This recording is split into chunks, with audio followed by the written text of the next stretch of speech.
All right, all right, all right. We are back for another episode of the Ex-Homeschoolers Club. I, of course, am your host, Jacob Gooden, and today I'm joined by my wonderful friend, John Slagboom. It has been a minute, my friend, since we have chatted. It's been a minute. Yeah, well, I have known you, oh, man, I'm trying to think. I feel like I've known Me of you for too. a very long time, but we've known Oh each other no. for a good chunk of time. There's a couple things that come to mind, honestly, when I think of you. One is I was at your graduation. We discussed this like right before we hit Yeah, yeah. record, which is like you're about 4 or 5 years older than I am. And right before your graduation, you had like sliced half your finger off and you had this like comically large bandage. Dude, And it's so bad. so really quickly, tell me that story. How did that happen? What exactly happened there? That's a great opener because it's ridiculous. I was at home. My mother was outside talking to the landscapers, and it's weird because this is like the one time we ever had landscapers. We never had money for that, but for some, I guess we are like redoing the lawn or something. I was in my room sharpening my knife, and I was like, I want to see how sharp this knife is. It's got to be really sharp. And so I'm like cutting through a 3x5 card, and I forget what distracted me or what dipshit thing I did. But I looked away for a second, and I looked down, and my knife was like halfway into my knuckle. Okay, and I'm like and and as I'm yanking my hand away, this chunk of skin just goes flying into the ether. I couldn't find it for a while. And I'm just like looking at it. I can see like fat globules. I can see like my little bit of bone.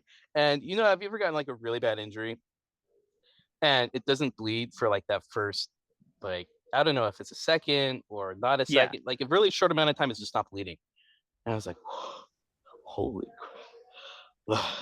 And a little nauseous, all of a sudden. I'm sorry to any listeners out there who might have a problem with this, but it is what it is. And it was just going everywhere. I was spurting. And I'm like, oh man. So I like put pressure on it, put it over my head. I'm like going through my mom's linen closet. I get a hand towel and it's just like soaking through my hand towel. I'm gonna have my hand over my head. And I was like, Mom. She's like, oh, right now, John Calvin, talking with the landscapers. Shit, okay. So I go in my room, I'm like, okay, well, I better not bother my mom. Okay. And like a couple minutes later, I don't know how long it was. It wasn't that long. She comes and like, Mom, yeah, so I think we need to go to the ER. And this isn't my first incident needing to go to the ER for like a stupidity related edged disaster. So she's a veteran. And she's like, okay, well, we had our my adopted siblings at the time, and still with our family, great kids, but they were going to elementary school at like EO Green or something. And I forget the rough sequence of events, but I think we went and picked them up and we go to an emergency room. And long story short, the emergency room was this like Vietnam vet doc, like his old crusty white guy. And he was like, oh yeah, this looks like one of the wounds from like a grenade, And I was just gotta approximate the edges. And he's like, long story short, I ended up with like 12 stitches. And have you ever had stitches before? Yep. Yeah.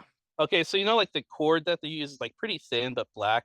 Yeah. But this shit was thick. Like it wasn't like paracord thick, but it was a lot thicker than, like, I've had a lot of stitches and it was a lot thicker than the stuff they usually use. And I had lost so much tissue that they had to pull it together. Like Oh. it, yeah, and it took a long time to heal, as you noticed. And then we get back, and I'm like looking for this piece of flesh that is like somewhere in my room, and like it's not anywhere on the desk, it's not on the carpet, and eventually I get my flashlight, I start looking under things. I have a bird, a little cockatiel at the time, and I looked underneath this bookshelf, and there's my bird. Birds get really good red eye effect, like if you shine a light in their eyes. Yeah. I Yeah. shine under like my bookshelf, or I forget what it is. I think it was a bookshelf. And there's my bird, these like red eyes, eating my flesh. It was a nightmare. Oh my and that's god. and that's my story. That's wow. Wow. You know what's funny? I remember you saying the bird thing way back in the day, However, I always thought it was like a made up story. Like I have a friend who Nah, got hit by a car and yeah, lost a chunk of his leg, and he would say like, "Oh, I got mauled by a bear," but yeah. no, No, that that's was just real. real, man. Wow, well, Yeah, what a way to I'm kick off the sure I've said episode. a lot of like stories that were like embellished, but that one was real. Wow. Yeah, I've obviously seen the scar. It's been a while, but I remember Still seeing the there. stitches and stuff. Yeah, I'm sure if you're talking about down to the bone and oh my Yeah. god, but yeah. But I just remember you delivering some speech at your graduation with this gigantic it was just comically big bandage over your finger and it looked like something out of the cartoons. It was hilarious. It was hilarious. I remember that was the year I got like my Eagle Scout award. There's all sorts of like ceremonies and things that I had to speak at.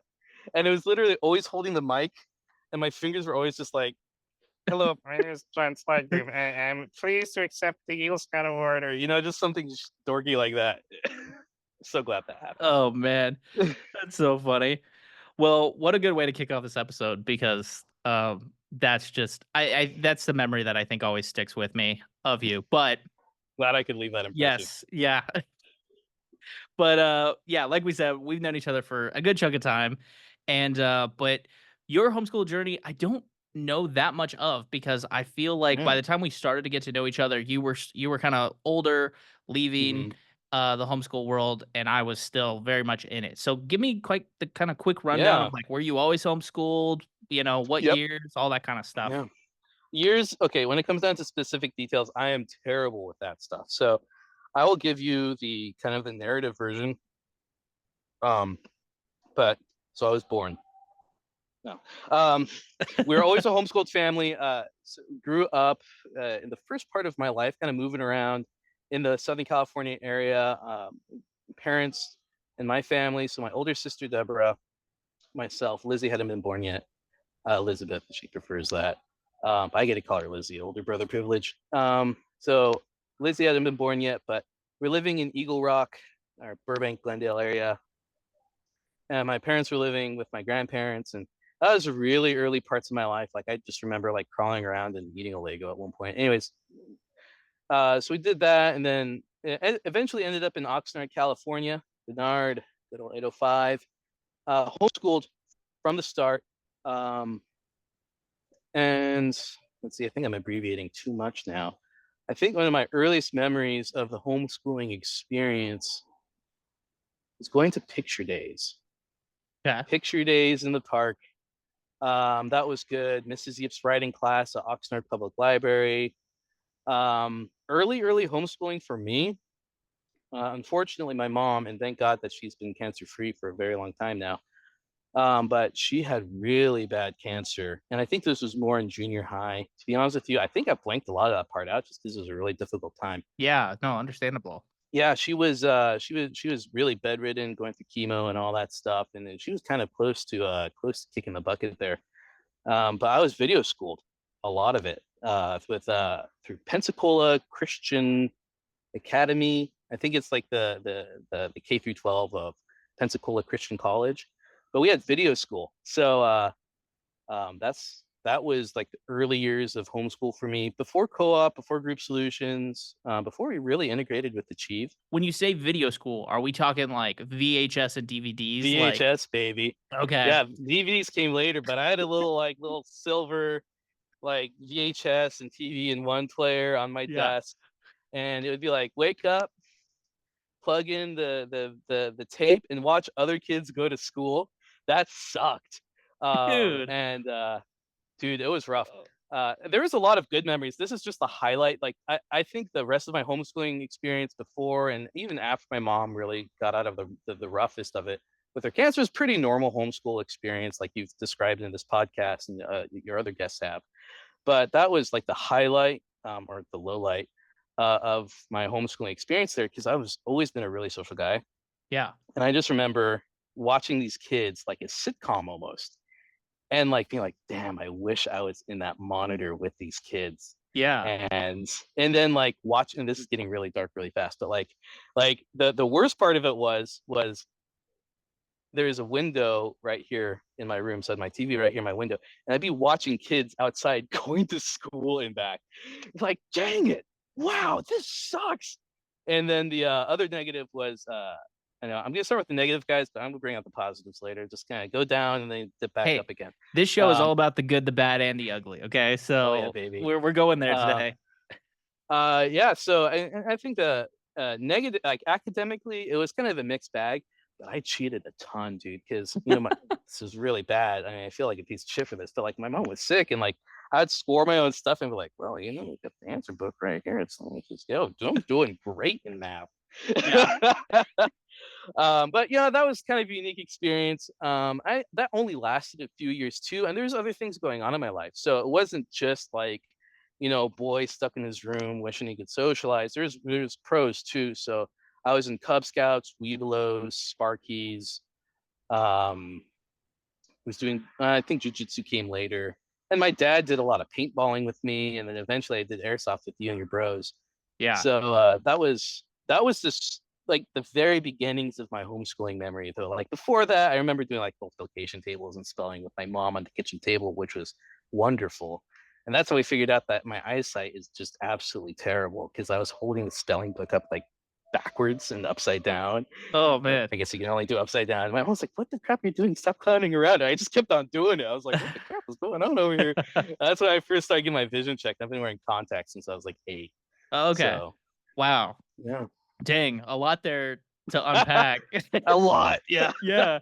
But no, that's so it's interesting because I had Julia Humbles recently on the Oh, show, nice. to interview. It as of recording this, it hasn't come out yet, but her mom also had cancer, I as a lot remember of that. people know, I remember that. and so Mrs. Sanchez actually took over a lot of her education. So Mm, she still kinda had somebody there to do that, but it's so interesting to hear, like, I mean, I had video class, but by video class, it was typically just a lecture and then, like, I would go do a workbook, but I wasn't watching other mhm, kids in a classroom. I was typically just yeah, watching some dude yeah, with a whiteboard talk about, 2 plus 2 equals 4, yeah, kind of yeah. a thing. It was very Oh no, just a this was lecture like based. But yeah, you're talking about like an actual schoolroom.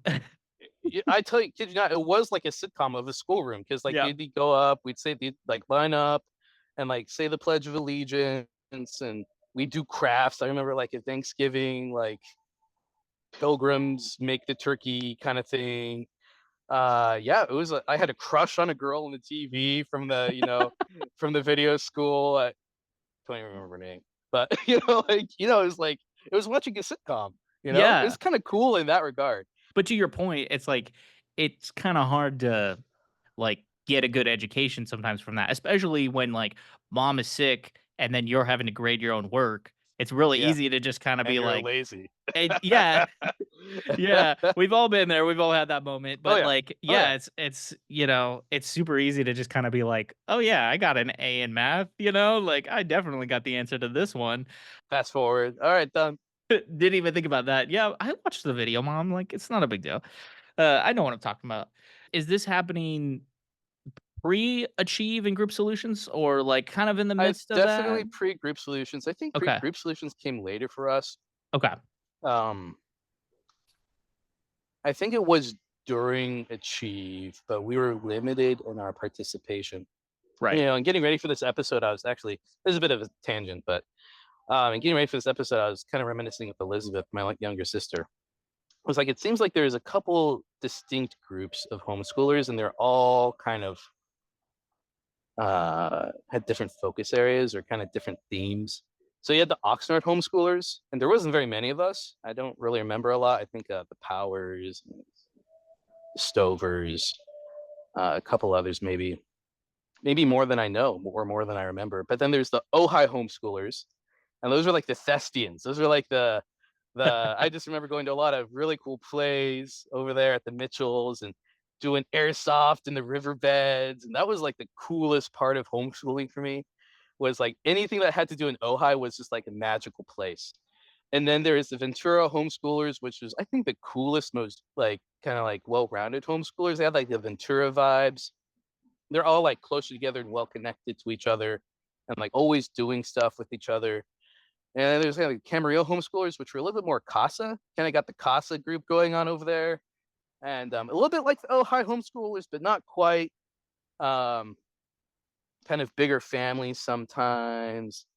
Yeah, that's totally what it is. Like, oh, I was Yeah. very thespian based, like Yeah. pretty tight group. What's funny is even within the OI group, it felt like there was this segmented within the OI group. There was the Achieve OI group, and then there was like the Casa OI group. And it was Same. like Yeah. the Yeah. Catholics versus like the evangelicals kind of a thing. Right. Right. Because yeah, Casa was like very Catholic based. Homeschool families, massive families, right? Eight Yep. plus Yep. kids, typical kind of a thing. And then Achieve had a lot more of the like two and done or like two or Yeah. three kids kind of a thing. Um, but yeah, no, that's that's so funny that you bring that up because yeah, Ventura definitely was like the cool kids, kind of Yeah. normal. Some of them would go to like Yeah. the high school or the college for a class or Or I'm going two. to Like Buena later. yeah, Like yeah. exactly. They had sports, and then Ohio was we're the weirdo thespian kids. And then Oxnard was Oxnard. It always it did feel like there was less kids in Oxnard. However, I And it think was there a bit was of a social. more. I think there was under the Lopez's were there too, and you just interviewed Laura. I think Yeah. I just had that was Laura a good on. episode. Um, but yeah, there's also a bit of a social island going on in Oxnard too, because you're only connected to Camarillo and Ventura, and therefore the rest of the county through like two main highways. And you had to navigate through suburbs to get there. So there's always like it added 30 minutes to whatever you're doing. So there's definitely a social island. And I Yeah, didn't really even start integrating independently, and this is obvious until I got a car. Um, but I integrated so much more once I was, independent in that way because just the commute and the travel times were a lot more. And I right. think that affected my experience a lot, especially in the younger years where I was so dependent on my mother to get me places. It'd be okay, we're going to the picture day this month, or we're going to, this activity that month. It'd be kind of like 2 or 3 times a month tops, or like maybe 1 or 2 times um, to get out and get those social things. So I didn't really even fall into like the different, social groups. And I don't want to say cliques, they weren't really cliques, but like the social groups and kind of like the little cadre is also not the right word, but, until later on, Yeah, um, yeah.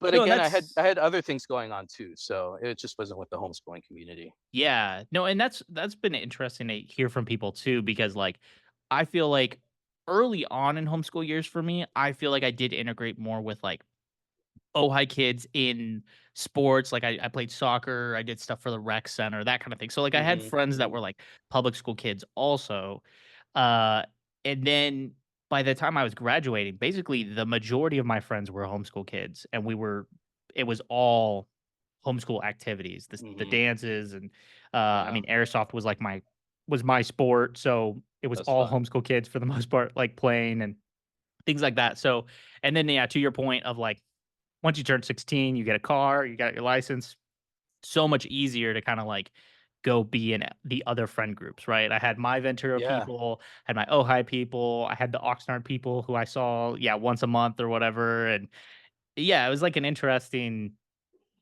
dynamic, to say the least. But, yeah, yeah. I wouldn't say growing up I had, like my best friend didn't live in Oxnard. My best friend lived in Right, Ojai right. because Yeah. my mom was not gonna drive me to my best friend's house, uh, 6 days a week, so that's super fascinating, but okay, so here's something that I've been thinking about that is so after you graduated, you came back to Group Solutions at some point to teach a class or 2, Forgot about that. and you Forgot about taught I that. don't remember if it was called, like, wilderness survival. That was it. Was Yeah, that what it's called? Okay, yeah, and basically, correct me if I'm wrong, but it was kinda like glorified Boy Scouts to a degree of, like, you were just teaching us, like, how to camp yeah.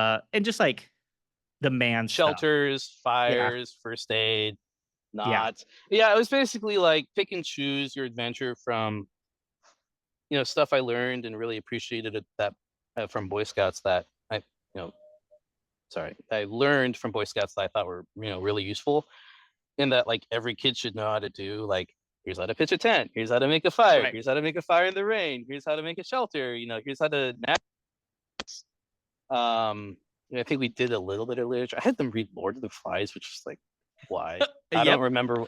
I did a lot of weird stuff that I thought was cool back then, which is something we can talk about later. But like, yeah. I That was remember funny. reading because I was in that class, and I remember Dude, reading my Lord of the best Flies. student. I th I Yeah, remember you, Jacob Gooden. yeah. I think your class was the only reason we got to bring knives to group solutions, because you had us make, like, bug out bags or something like that, That's and awesome. yeah, and it was just like, it was just camping gear basically, and, and you got I don't know, like, we all showed up with knives because you need a knife when you're in the wilderness, and I remember somebody was coming by and was like, why do all these 12-year-old boys have knives? Like, this this is probably shouldn't be Oh, happening." don't worry, we're in the wilderness survival class. It's fine. Yeah, yeah, exactly. That was yeah, yeah, um, yeah, even I remember my mom being like, "Yeah, you can take it, but, like, don't show like, just show John and then just, like, keep it away, because I like" think I remember a conversation like that now. I'll be honest with you, I completely forgot about that. But I Yeah, remember, I think I remember teaching. It was rainy. I remember teaching a bunch of you guys. I think you were in there. Amelia Coscarelli was in it, and we were trying to do like the flint and steel in the rain. We got it going. It took a while, but we got it yeah. going. Yeah, Yeah. well, yeah, you had us, like, setting fires in the in the parking lot and under coverings, and just for context too, Group Solutions was, like, at a church, so it was not Yep. like we were not in the wilderness, it was, like, in the middle of In Oxnard. the suburbs. Yeah, Yeah, exactly, there we're in was the no burbs. wilderness, so we were just, like, yeah, playing in, like, the grass, basically lighting fires in Southern California also. Um, Chef's kiss. yeah, Yes. exactly. No, but we had an Eagle Scout with us, we were Oh protected, yeah. everything was Yeah. fine. A totally sane and bright young Eagle Scout that has never made a mistake in his life. Yep. Yeah, yeah, Yep. yeah. Well, okay, but you brought up Lord of the Flies, and that was another thing that I was thinking of. I was like, I'm pretty sure that I read that book because of John. Okay, so why that book? Because I think there wasn't a lot of reasoning behind it. I just, there's a bunch of kids on an island and they had to survive until they were rescued. And Yeah. I think I had like skimmed through it before. And then we're reading through, I'm like, oh shit, this is dark. It's a dark book. I think when the parents asked me too, and I was like, it's about kids surviving on an island. Like, why didn't I have them read Hatchet or something? Yeah, Like exactly.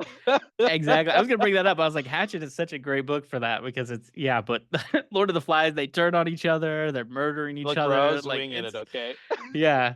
No, but that was a great class. Yeah, I remember very specific things like starting fires. You taught us how to change a tire on a car. Like you taught us some Oh really yeah, yeah. basic Jump stuff, starting a car. jump starting a car, stuff that I use to this day. So thank you. Yeah. You're welcome. You're welcome. But do you remember why it was that you came back to teach this class? Like, was there a reason behind it, or you just were like, I'm passionate about this and I think we need something like this? I don't remember a specific reason, Yeah. but I've always been passionate about that. In fact, now I have a son. It's 9 months, 10 months, 10 months, on the 15th. I've been really thinking about how I want to recreate the things I was able to learn through the Boy Scouts Mhm. in the context of, just a bunch of young men and their fathers and sometimes families going out and just having fun in the outdoors and learning useful life skills and not making about like wilderness survival, but like just skills that are good to have and fun to have and knowing how to camp well and how to be prepared for not having your bed and a running water sink and a toilet and just being able to be outside comfortably and learning how to enjoy nature and the outdoors and what to do when something happens like you cut half your finger off because you're an idiot you know and just that was one of the things I loved about scouts was those kinds of skills and beyond that just like how to be a good citizen, a good productive young man in a lot of different areas of life. And I think that's a really valuable aspect of scouting. And I think I can't remember the specific reasons why I came back and taught at Group Solutions, but I've always been passionate about those kinds of lessons that I got from scouts back in the day. And maybe that's why I wanted to go back and teach it. Yeah. Um, so yeah, I don't know. I don't know. I don't remember why, but I've always been passionate about that. And it's continued to be like a thing that interests me. That's cool because yeah, I mean, there wasn't a lot of stuff like that at groups. It was very much like it was a lot of moms teaching classes. There was a few Yeah. dads, but there really wasn't any classes like that. And so it was cool. It was definitely, and that's why I took it, because it was more interesting than taking a science class or, You're a something true that homie, Jacob. but that's so cool too that it's something that you want to pass on to your kid. And that's something I was going to kind of navigate into was like, you know, we've been out of homeschooling for a number of years, for it sounds like 15 years for you, 10 years for me. And Jeez. like, life has changed. So what's Yeah. going on now? What's different? And, you know, Oh. hit me with that. Once I graduated, I kind of bounced around junior college for a while. One thing, listeners, get a counselor when you're going to junior college, or you'll go to junior college for too damn long. I was like, why haven't I gotten my AA yet? What's going on? And I was just because I wasn't taking responsibility for it, and I was just kind of like, I guess I'll take this, I guess I'll take that, I guess I'll take this. And they're Right. like, you haven't completed your prereqs for university. And it's so funny because my father just came up, and he brought me a bunch of the stuff from the house. So my old notes, my just a bunch of paperwork and memorabilia.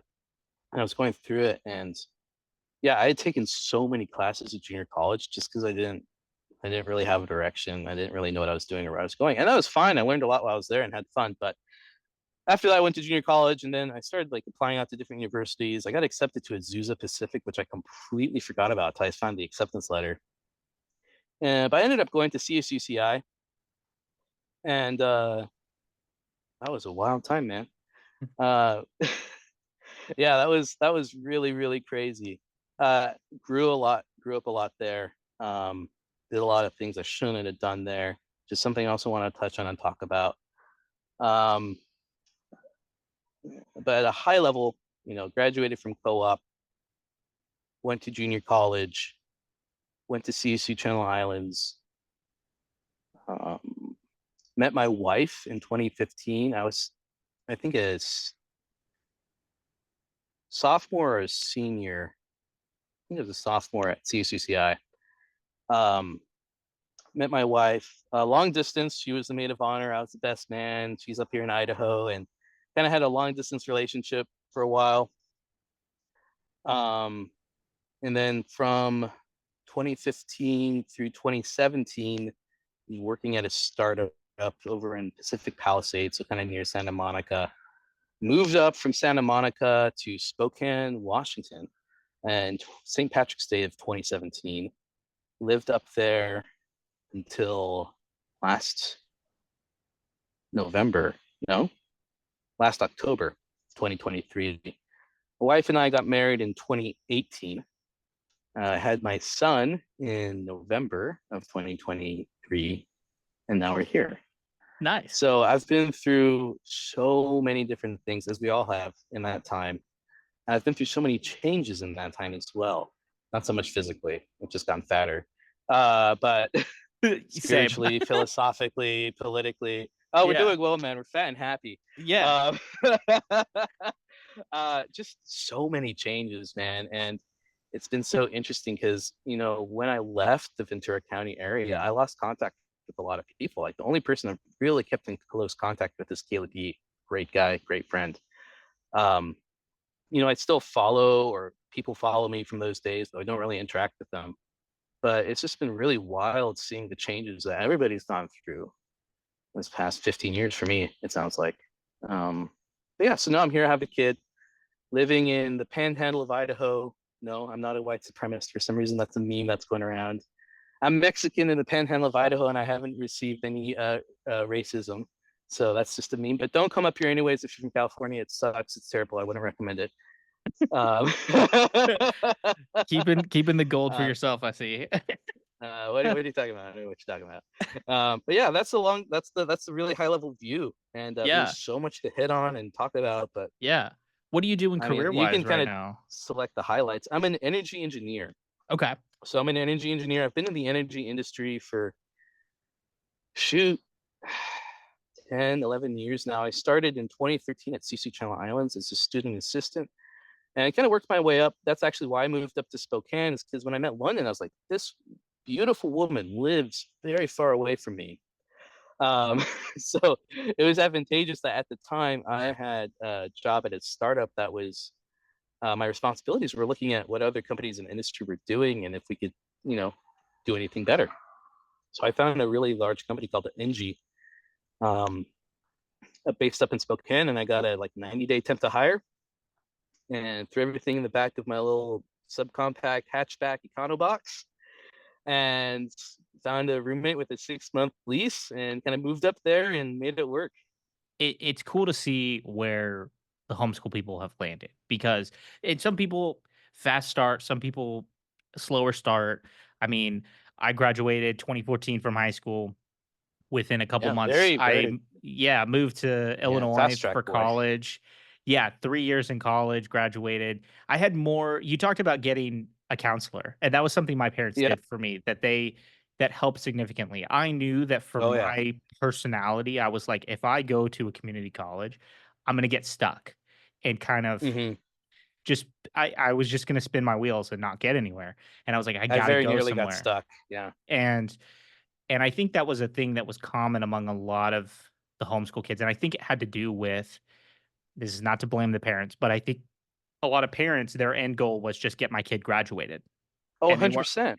Yeah. they weren't 100 they weren't looking to the future of, like, what's the next step for my They're like kid. doing this month to month and they weren't Yeah, investing, you know, like yeah. yeah, Well, they and were investing way, but like they weren't like, what do we need? What does this kid need in like 10 years? You know? exactly, yeah, and I think that's where not to toot my parents' horn, but my parents did a good job of when I was a Parents sound young great. kid to graduating, they were, like, very much like, "Well, here's kind of what life looks like," right? Of, like, you're gonna be a kid, Yeah. and you're gonna go to school, and you're gonna do this and that, and then you're gonna graduate, and then you're gonna probably move out, and you're gonna go to college, or you're gonna get a job, or you're gonna Hmm. do a trade, or, like, they had set this trajectory in motion, and then they were like, as I got older, they were like, "Okay, well, he seems inclined to go to college, so let's figure out how do we get him there." And, Hmm.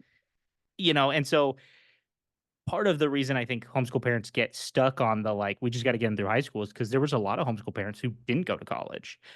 There's a lot who Yeah. did, and there's a lot who didn't, and so I think that the ones who didn't, they really just were like, "I don't know what the next step is," because they didn't take it Right. themselves, and to your point, they they didn't know how to bring in a counselor to say and somebody who was an expert in it to say, "Hey, here's what you need to do."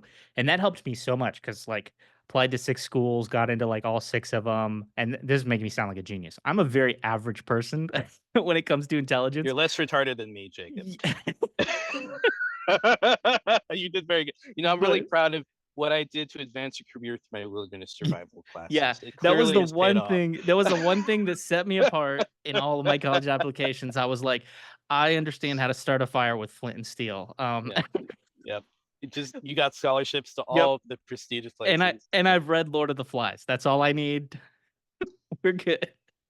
So, but yeah, to your point, it's like it would have been very easy to just get stuck without kind of that guidance to be like, okay, like here's what you're gonna do, and then have a once you get in there, have a plan, and be okay with the fact that yeah, you might major in something that you never use down the line, but that's okay. Right. Some people choose a major that's a little bit more specific, and then they really pursue that, but anyway, that was yeah, that's my little soapbox moment of like, parents, help your kid out, please, for the love Yeah. of God. Yeah. When it comes to stuff, also going to college is it's hard work, but to actually get into college, a lot of homeschool kids, I think they get afraid because will I am I actually smart enough to get into college? Because You totally sometimes are. you're told that you're like the dumb kid, and it's like, no, you're a genius, and you totally are smart enough. It's just a matter of Yeah.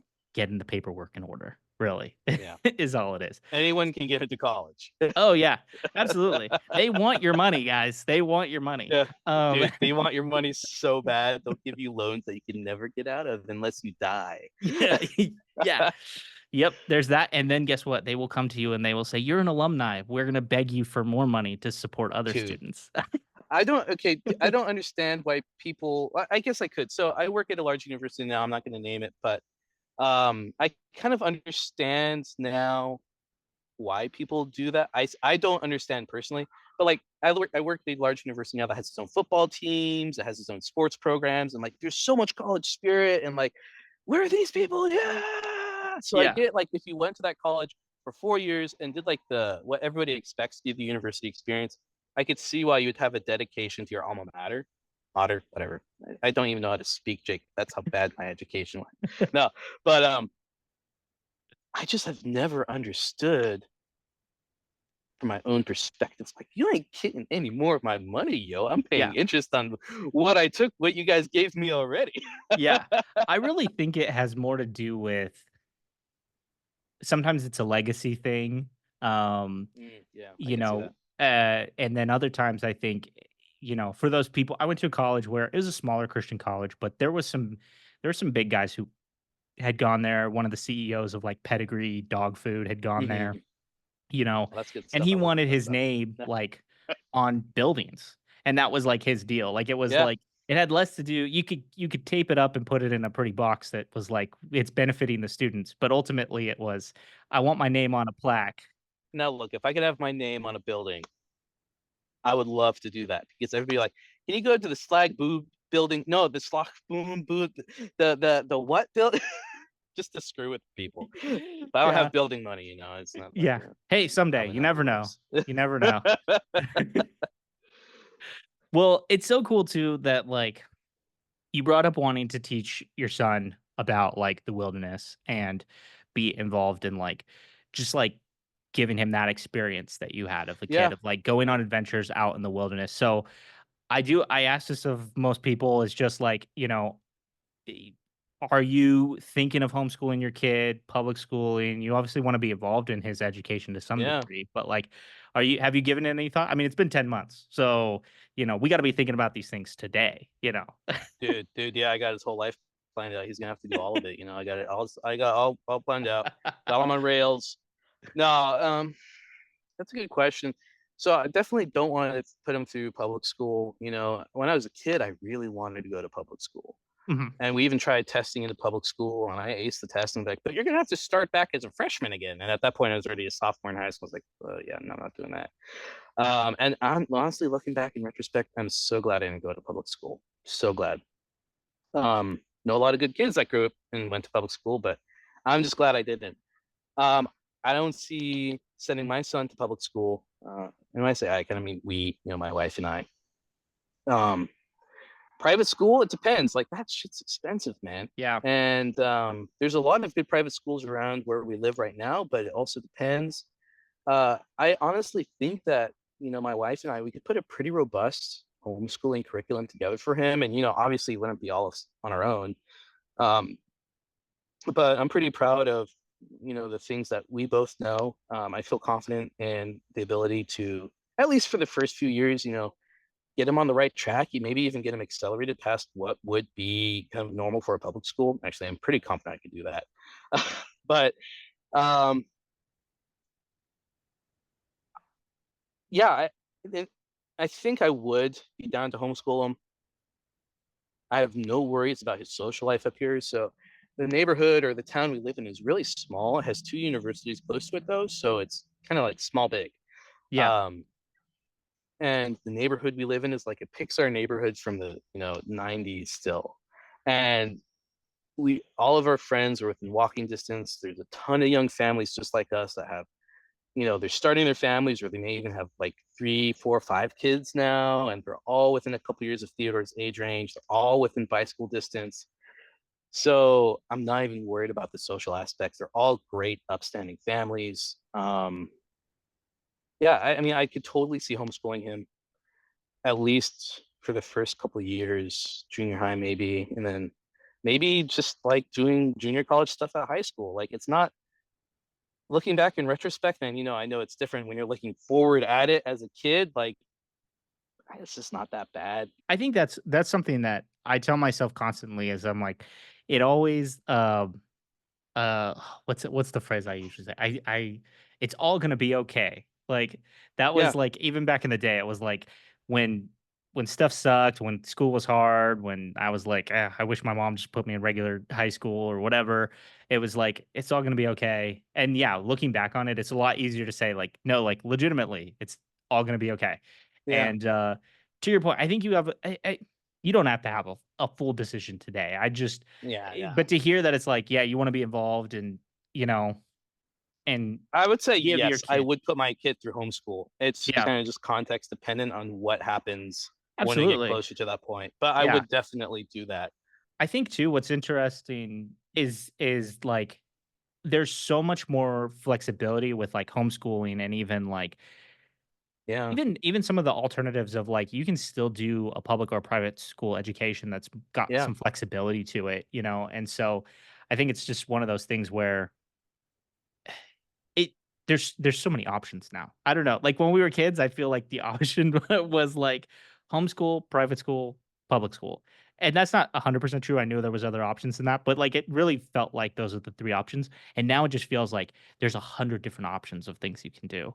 Um, Yeah, especially post-pandemic. Did you say that? Exactly. Or yeah, Yeah, yeah. exactly. I mean, I've met so many people recently who are like they're full-time RVers and they technically Mhm. homeschool their kid, but their kid has a classroom with people and they log into Zoom and they, do all kinds of stuff together. Um, and it's like that's a cool experience that it might have existed when we were kids, but I never had heard about that until now, you know? Yeah, it's wild, kinda talking on the same notes is we have so much more information available to us today than we did even in, like, the late '90s, early 2000s, early 2010s even, where, like, heck, just even talking about something totally unrelated, but similar, diet and food. Like, I grew up eating, pretty good food, but also a ton of shit. Yeah. And, now we're raising, our kid on like, we're eating a lot of red meat, a lot of liver, a lot of vegetables, a lot of like all these like foods that people have been eating since, we were created, and it's just, because there's so much more awareness of like, oh yeah, no shit, that makes more sense. But like the only reason I even took that seriously is because you have the internet right here and you can research high quality information instantaneously. Yeah. Okay. So it's like, everything going on with AI now, even though it's like kind of like AI seems to be a little bit biased in some ways, but there's everything going on with AI, teaching software, just connectivity to um, educational programs. The options are abundant and they're boundless, and parents have more resources than ever right now to give their kids the best, I'm going to say, opportunity to fully maximize their potential. Yeah. um, Yeah. No, I think about all of the things we were passionate about as kids, right? It's like, passionate about wilderness and camping and, those types of things. And I was passionate about like dance and music and the yeah, entertainment industry and stuff like that. And so the amount of things that I have learned now just from the internet. I mean, I'm a podcast producer now. I knew some about audio engineering, but, like, about 90% of what I do for my work is YouTube University. dude, that job didn't I exist like 10 years ago. Okay, so Yeah, like that's yeah, awesome.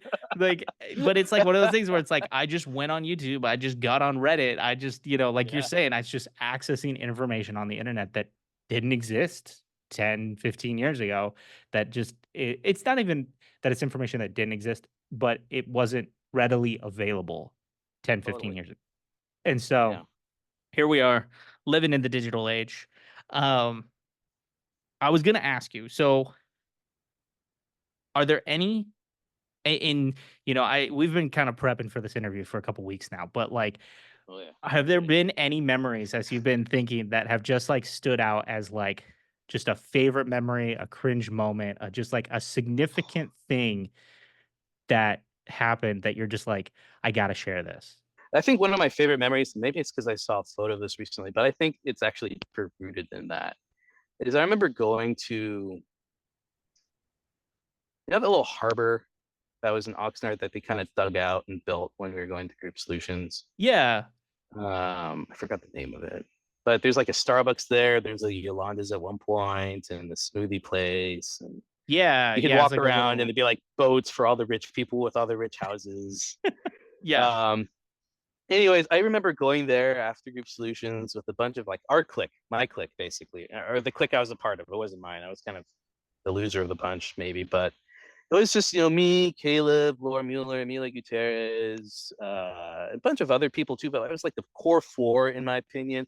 And we go there after group solutions, get like smoothies and kind of walk around and just be teenagers and have a good time. Those were the really core moments, almost like Breakfast Club like moments for me. Whereas Yeah. just being able to hang out without adults and be kids or young adults and just shoot the shit, kind of like what we're doing right now, with except without beer and cigarettes and with orange dreamsicle yogurt smoothies, and Yeah. those were really just the core cherished memories. I really enjoyed the dances.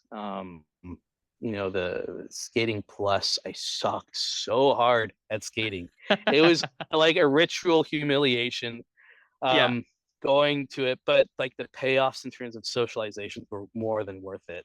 You know what's funny? Like, The last time I was in Ventura, I went to Skating Plus because they oh, have no like way, an that place is adult. still there, huh? It's still there. They had like an adult only night kind of thing. And I texted Carrie Franz. I was coming to town. I said, "Hey, we got to Nice. do some fun. Let's go skating." And her and I the entire time were just like weirding out because we were just remembering all of the racing at the Skating Plus. Like, we were like, "Oh, this conversation happened over there, and this thing happened over there," and just like weird reliving these memories together. It was really funny. And yeah, and her boyfriend and my wife were just kind of like, "Why is this place so special to you?" And we're like, "You Yeah. just don't get it." It was like you said, it's like our Breakfast Club moment. It was just like one of Yeah. those things that's so burned in there of just like it all comes back. You're just in that place and you're like, I remember this and I remember that and I remember this person falling and I remember, this person winning this game and whatever. It's just funny to like go relive some of those memories and in those places again. Yeah, absolutely. Just a lot of golden memories in that regard. In terms of cringe memories, there's so many. I'm having a hard time like picking one. You should ask Caleb Yee. He has all the dirt on me. He's got the dirt. No, but Okay. he's got the dirt. But honestly, I think most of the cringe moments had to do with like girls and like attempts at romance and like misguided attempts at romance. Like, Ah, okay. I was so ill-advised when it came to like how to handle those types of emotions. And I think the cringiest thing about me, what among many of the cringiest things about me, especially in that time was cringe. It was I got a lot of my social information from movies. Okay. Okay, because I watched so many movies, and I got all of my like, you should do this. This will definitely work from movies, and I can't name a specific event or accounting. I'm sorry, because it would be hilarious if I could. But I just remember just like why isn't this working? And just the whole courtship culture and just, Yeah. oh my gosh, just being a 16-year-old dude in a homeschool world, our homeschool world was brutal in that regard. Yeah. No, But it's yeah, funny definitely because like the cringiest of memories from there. I didn't date at all in high school. Um, and I'm trying to Neither remember did I just why. tried to. Yeah, okay, but I didn't even the thing is I didn't even try to. Like, I had crushes on people, obviously, but I just was like, Oh yeah. I wasn't going for it, um but yeah, like, the courtship thing was weird, right? Like, I'm not alone in thinking that that was strange. I think that was a mistake. I think that Yes. was a community culture mistake. Yeah. Um, Uh, did you ever read the book, I Kissed Dating Goodbye? I've heard about it a lot. I never bothered to crack it open because I was like, Okay. this just smells like horseshit from here, man. Yeah. Like, It's kind of that concept of, like, it's it's it's that concept of, like, well, dating is a non-committal type of thing, right? It's just kind of which is like this is bullshit. But like it was kind of this like he was preaching this idea that like dating is like non-committal because like mhm, you're basically just like I'm going to hang out with this person and potentially get some kind of sexual gratification out of it and then like when I'm done with it I just throw it in the trash and move on, yeah, right? And so it was kind of then placing this whole courtship idea of like you're gonna go into dating somebody with this strong intention of like, we're gonna get married, which is like the point. The bro. reason to date somebody is to know. do you like this if they're person enough to cancer or not, you know. yeah, exactly. There's a reason that you have to like get to know somebody. And you can still have that like internal intention of like, if this isn't going somewhere, it's pointless. But like it takes Absolutely. months sometimes before you even get an idea. Like if you get that idea of like of somebody of like, could I be with this person? You know? Yeah, and I think there's an important definitional distinction that wasn't made at that time. There's a difference between hookup culture, dating, and courtship. Hmm. And those are really important distinctions to make. Because when I was in college, and to err on the side of, you know, tipping my hat to courtship culture, is hookup culture is horrible. Hmm. I went through a lot of that in college. Okay. And that was like, I thought it was great at the time. And looking back, I was like, dude, that was terrible for me. Um, and for the people that are involved with it, you know. And I have a lot of regrets from that and a lot of lessons learned. So courtship culture is honestly, frankly, toxic, and I think it's a really horrible disease of our culture. On the other hand, you have courtship, which is like this chivalric, like, milady, I must throw myself on my sword to slay the dragon for your love, you goddess of Yeah. beauty.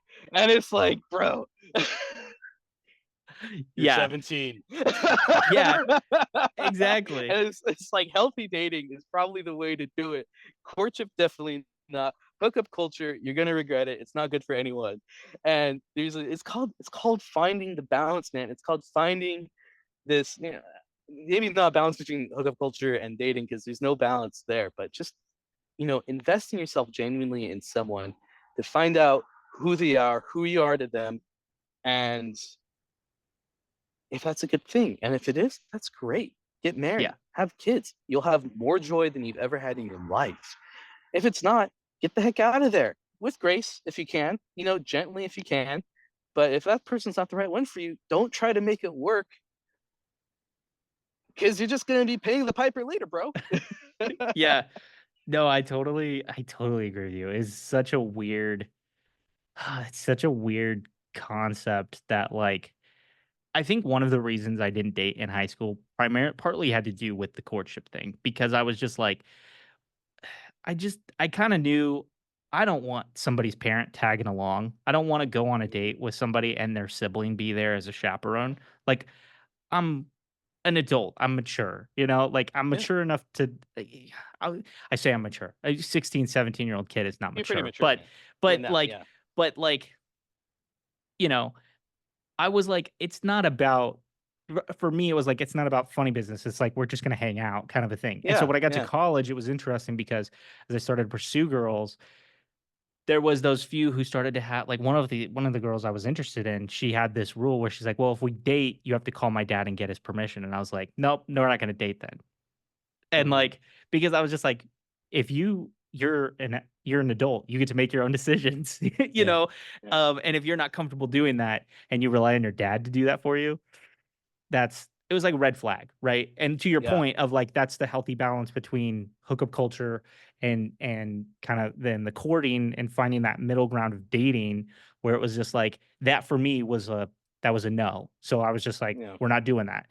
But then I started to find people who were like, yeah, let's go have fun. We'll go get dinner, go to a concert, go do whatever. And then you find your person, hopefully.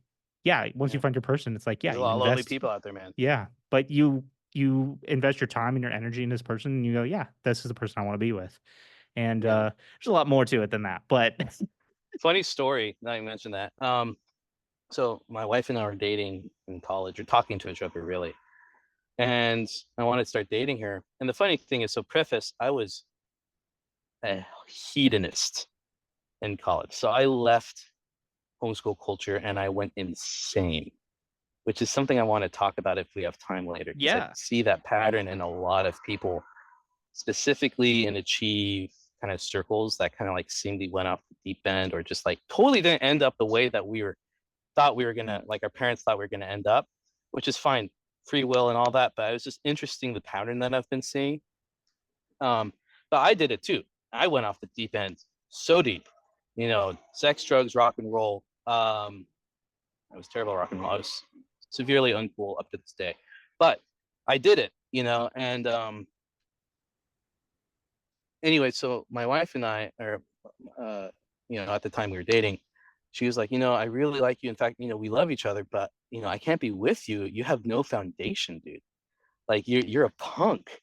Like there's good stuff here, but you're a punk, and I'm not gonna be with you if you're a punk. And funny thing is we did have that conversation. I did have that conversation with her father because she wanted me to get his permission, which I think is honorable. Not required, but I think it's honorable. And her father, he and I are great friends. I love my in-laws. At that point, he's like, "No, I forbid you from talking to my daughter," Hmm. because he knew from a mile away that he was talking to a punk, and I was a punk at that time. Um, and I was like, "Okay, yeah, I'm gonna keep on talking with your daughter, bro." Like, but it's just funny that that came up, and that wasn't honorable of me. It ended up working out. We have a great relationship in our families, and but I just thought that was funny that you mentioned. We'll talk about so you wanted to yeah, you brought up wanting to talk about kind of going off the deep end a little bit, and I think that was Yeah, yeah, I've seen that too. It's been true of and I think it has to do with partly, like, the homeschool bubble that we grew up in was very it was very much that. It was a very much a bubble, right? And it was I don't know if 100%. you Yeah, felt this way. I definitely felt this way growing up where I kinda had this skewed view that everybody inside the bubble was like, we were all the same. We all believed the same thing. We all hmm had the same values. Our parents monoculture. didn't fight. Like, it was very yeah, exactly, monoculture. And then to come out of it and realize, like, oh, people's parents are, like, don't get along, or these siblings, like, really hate each other, or, like, Yeah, this stuff like this was happening at home, or this person had this experience, it's, like, very interesting. And it was like, yeah, it shakes you quite a bit, right? And you kind of I don't know, you can sometimes snap, right? And kinda go and be like, yeah, "Well, now I'm just gonna be that rebel." So, yeah, talk about yeah. your experience with that. Yeah, I'm just gonna talk about my experience because that's the only one I can speak to. Like we've seen it, and I won't go into other people like what I've seen in other people because that's not fair to them. Um, but in my own experience, like I left the home, I got roommates that were, just typical college guys, and I was like, dude, life is so freaking cool. Like we're partying all the time, chasing skirts, just smoking dope. Like life was fun, but there was completely it was just pursuing the desires of the flesh, full stop, And one of the things that I think was a weak aspect that, I only hold myself responsible for the actions that I've taken. But I think there's predispositions that can happen based on the way that you were raised. And one of the things that led me to leave the church full on when I was a kid was I just saw a ton of hypocrisy in my own household, in the homes of other people. And I used a lot of that as an excuse to do whatever I wanted, which wasn't right, but a lot of people do that. To do whatever I wanted, but also just like a lot of don't do this, don't do that kind of thing, without really explaining it other than like Jesus told you so, or just like it's in the Bible, or all these things. But there's no deep meaning. Like you can't bullshit a kid. Kids are smart, man. Even me, significantly average, could tell that like, hey, there's no real like fundamental philosophy behind the reasons you're giving me. It's just we don't do this because we're X, or don't do that because of Y. And it's not like what's good, what's bad, like actually good and bad. You could say, drinking Coca-Cola is bad. Okay, that's not good enough because Coca-Cola tastes great. Smoking cigarettes is bad for you. Okay, um, clearly not motivated enough with the information you've given me, or not convinced enough with the information you've given me. And it's not the parent's job to convince that something is bad. It's the parent's job, in my opinion, to be informed enough so that they can actually give a good reason as to why something is bad or something shouldn't be done. Whether or not a child will be convinced or do the right thing, or pursue wisdom is totally up to the kid. But it's the parent's responsibility and the parent's opportunity to pass on that wisdom in such a way that it's not just yeah, so what? I love ice cream. I'm gonna eat ice cream every day. We eat for breakfast, lunch, and dinner. Yeah. You didn't sufficiently convince me why it was a bad thing. And it's more nuanced than that because, like, parents don't always have the opportunity, or really it's not always the appropriate thing to like sit down and like have a Aristotelian dialectic with their child as to why something may be bad. But like, it's important as a child grows older that they know that what their parents and that the community that they're being raised up in is doing things genuinely and not just to check off a box or just to meet a performance standard, which I think was really prolific in many communities, and I think it was prolific in ours as well. And I think that's why, as soon as kids left the house, many of them went off the deep end because they will traded off one set of assumptions and one set of notions for another one because they never really had a foundation in that first set to begin with. They were just doing what they were told, either directly or indirectly through the culture that they were brought up in. And now they're inserted into a whole nother culture. And of course, they're going to do whatever the heck they want in that culture because they weren't really rooted in that one in the first place. So, yeah. So, I mean, as soon as I left the house, I everything that was fun and pleasurable, I went after it full stop. And I tell you, it was like having schizophrenia because, you have that, I don't know if you've gotten stoned before, but like, that anxiety that can happen. It's like, oh man, this is so wrong. This is so wrong. I can hear my heart beating. Ah! Yeah. It was like a mix of that and like just like the best highs listening to like the Grateful Dead. But like, um, it was like this, like, because I had given my life to Christ before I went to college, but it was in a meaningful level, but not in a really informed or even knowledgeable level. I had genuinely done it, but it was like it was in a, I would say, kind of like a rocky soil context, maybe. I don't know. I'm not a philosopher, but because anyways, given that context, like, man, I was in college, I was like running two different ways in one time, and I was like smoking dope to try to get myself to sleep because I was like battling my conscience all the time. And I was like reading the Tao Te. I got super into other religions, like reading like the Tao Te Ching, the Dhammapada, like trying to find truth where I knew really it wasn't. And I don't mean to be preachy and pastoral or anything. I'm not, and I suck at that. But like I'm just giving you my experience. Yeah. I was just running. I was running from what I knew was the truth. Um, and I'm so thankful that I met my wife because she uh, has more of a spine than me. And she's like, dude, you are messed up, man. What are you doing, bro? And that's really when I was like, what am I doing? What is this life that I'm living right now? And yeah, it's been, let's see, 2015 to now. Yeah, so I left college and I totally flipped the bucket. I used to be, young earth creationist, evolution is bad, we should drill more, before I went to college, and then I totally just traded that off for like Bernie Sanders. Um, Everything is like, climate catastrophism and just being afraid of everything and trying to give license to everything I wanted and trying to just be totally truth is subjective, morality is subjective, therefore I can do anything I want. And Mhm. that messed my life up so bad, man. And then just thankfully I was able to, I was given an opportunity to turn away from that. And I never would have unless I met people who actually think, critically. And it's not that they subscribe to a certain set of beliefs or anything. It's just more like old school, like critical thinking. They say we teach you critical thinking in university. I have my doubts because I never really challenged what I was taught in homeschool.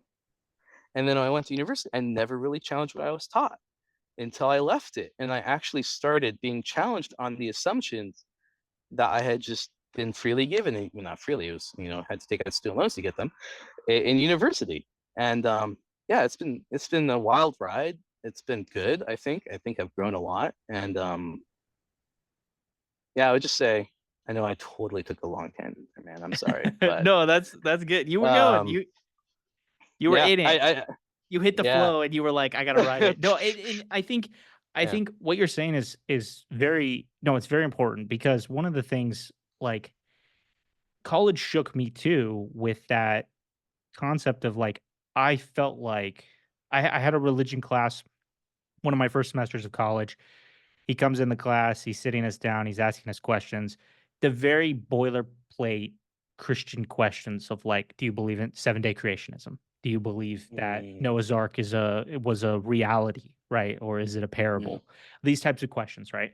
And I'm sitting there giving my cookie cutter answers of going, well, yeah, 7-day creationism, duh, 24 hours, Yeah. 7 days a week, duh. Who would question that? I also went to a Christian college, so I was still of that mindset that I'm inside of a bubble, and I was inside of a bubble, a little bit of a bigger bubble, but but everyone here agrees with my thinking, my rationale here. Yeah. And so I start to say these things in class, and he goes, "But why? But why?" It was like an annoying toddler kind of asking, Yeah. prodding their parent, "But why? Why are we doing this? Why are we making?"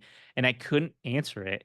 And yeah, to your point, it's like it sends you down the spiral of like, do I either just go with whatever's next, right? This next belief system that someone lays out for Mhm. me, or That do I makes sit enough sense down? in the moment.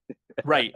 Or do I sit down and do my research to say, I'm going to read these other religions, I'm going to read these other works of scientists and artists and all these things of like these Mhm. ideas and start to develop what I actually personally believe and build that backbone and that foundation that then your life can be built on. And like that was tough, dude. That was like it changes you because you start to go into spiral mode really easily where it's like it becomes so easy to just be like, well, I'm just going to go along with what everybody else does because I felt like I had done that my whole life, right? So it's like it's just the easy route to just continue to do that. And it's like Yeah. that's I don't know. We're supposed to create our own belief system based off of critical thinking, right? Based off of our own research. And it's okay to disagree. It's great. Have Yeah. conversations. Please do. And Yeah. respectful conversations with one another because that's where we get lost a lot of times, I think, is you Yeah. don't agree with me, you're written off as you don't agree with me, and it's like Well, that doesn't and get us things get anywhere. really heated because I think it's really if it's really scary. I mean, I can speak to this from my own experience. It's really scary to have your belief system really core level. It's really scary to possibly be wrong.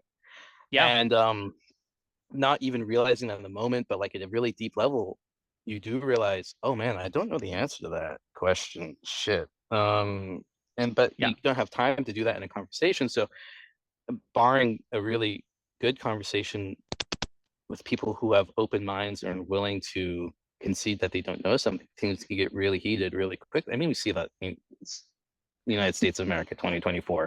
Yeah. You don't need any examples. You just turn on the news. But like, um, yeah, I mean, I, yeah, it's just like there's reality is definable, and like you can follow the questions and the path to understand, to get a closer understanding of that. I'm not saying that I can lead people to that. I'm not saying that I can even do that myself, but the important thing is just really asking yourself honest questions and seeking honest answers. Yeah. It doesn't even have to come from, it absolutely doesn't have to come from a Christian perspective. It can come from a completely a religious perspective, but reality is real. And if you're seeking, you're going to find things. I mean, hey, that's to bring it full circle, that's how I came to the realization that Bigfoot is real. So, John, this has been fantastic. It's been great to catch up with you. And I yeah, before we wrap, because I feel like we could go for another 2 hours. You go for it. Sounds good. But, is there before we go, is there anything you wanna leave the people with? Anything that's popped in the brain of like, "Oh, shoot, we didn't touch on this." But if not, we can always do a part 2 if new thoughts arise. I would just say, I spent a lot of time just trying to be the cool guy and just trying to live. I would say a lot of the experiences that I had were kind of like synthetic almost. There's a lot of genuine stuff. There's a lot of good stuff, but I really didn't start learning anything about myself until I met people who weren't afraid to call bullshit on things and challenge my assumptions and challenge me. Um, and I think that's something we didn't get a whole lot of growing up. I don't think many people do. So I'm not just putting that pin in, the groups we grew up in particular. I think that's really important for everyone to have, and not a lot of people get it. So, I mean, I just say I'm really happy with the way I grew up for the most part. There's obviously things that could be done better, but that's just life, baby. And just challenge yourself, challenge your assumptions, and um, yeah, it's sad. I see a lot of lonely people out here these days, and specifically in the society. A lot of lonely dudes, a lot of lonely ladies. Meet each other, go out, get married, have a family, have kids. It's awesome. It doesn't matter if you're poor or you're broke, dude. Having a family is the best thing that has ever happened to me. It's great. Good. That's I'm all I glad have to to hear say, that. man. I'm glad to hear that. Yeah, and yeah, just to put a bow on everything too is like I I have been practicing this year, 2024. I made kind of a promise to myself that when people come to mind, I do my best to reach out to them because I think it's the universe's way of if someone pops in my brain, whether it's I saw them post something on Facebook or whether I had a memory of them or whatnot, it's a reminder to reach out to that person and say hello. And so I encourage people to do this is like this week, if someone comes to your mind, whether it's your mom, your sister, your brother, some distant friend that you haven't talked to in a decade, like John and I haven't talked to each other in forever, like reach out to them, say hello, ask them how they're doing, listen to what they got to say, and just be there for them, and let them Yeah, know man. that they're being heard with no expectation back that they're going to give you anything, but just let them know that you're thinking of them. And yeah. With that, dude, this has been awesome. Uh, Yeah, man. I would love to have you back sometime because this has been a great conversation, and I appreciate you being vulnerable and open. And Yeah, yeah, I love talking about it. sweet. Well, this has been the Ex-Homeschoolers Club, and you know, it's cool to go deep. I'm very excited with the direction that the show is going, and if you're enjoying it, I would love for you to hit that subscribe, hit a follow, 5-star it if you think it's worth it. Um, all of the It's worth things, it. all of the things that you know how to do. If you've got questions or you want to chat with me, there's two ways you can do it. You can either email me at exhsclub@gmail.com. That'll be linked in the show notes, or you can reach out to me on Instagram. Again, it's EXHS Club on all the social platforms. And yeah, my DMs are open. So yeah, this has been great. Reach out if you've got questions. Until next time, we'll see ya. All right. Peace.